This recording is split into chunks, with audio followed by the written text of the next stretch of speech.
وأنذر عشيرتك الأقربين। তোমার নিকটবর্তী যারা আছে তাদেরকে তুমি আল্লাহর ভয় দেখাও, নামাজের জন্য তাদেরকে বলো, আল্লাহর ভয় তাদের অন্তঃকরণের মধ্যে সৃষ্টি করে দাও। আর এই নামাজ পড়তে হবে জামাতের সাথে। নামাজ পড়তে হবে কিসের সাথে? জামাতের সাথে। রাসূল করিম সাল্লাল্লাহু আলাইহি ওয়াসাল্লাম বলছেন, হুজুরের কাছে, আল্লাহর নবীর কাছে হযরতে আবু হুরায়রা রাদিয়াল্লাহু তাআলা আনহু হাদিসটি বর্ণনা করেছেন।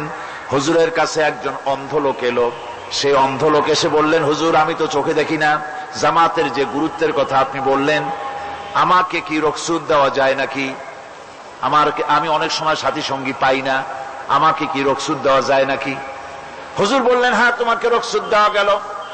অন্ধ যখন হেঁটে যাচ্ছিলেন, নবীজি তাকে আবার ডাকলেন, ডেকে জিজ্ঞেস করলেন, অন্ধ নামাজের মসজিদের আজান কি তোমার কানে যায়? বলে, হ্যাঁ আমি আজান শুনি। হুজুর বললেন, আজানের জবাব দিবা, মসজিদে এসে জামাতে নামাজ পড়বা।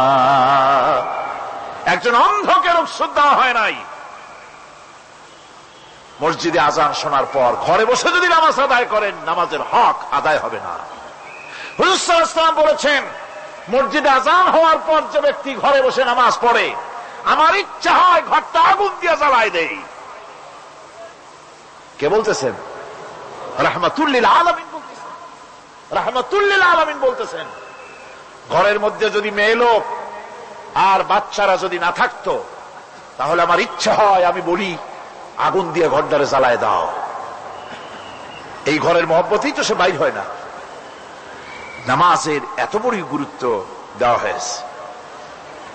আমার বন্ধুগণ, এই নামাজের জামাতি আল্লাহর নবী জীবনের শেষ নামাজ জামাতে আদায় করেছেন।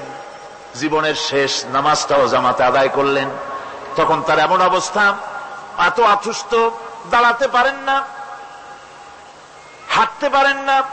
দুইজন সাহাবীর কাঁধের উপরে ভর করে তারপরে বহু কষ্ট করে মসজিদে গিয়ে নামাজ আদায় করেছেন। খুতবা দিয়েছেন।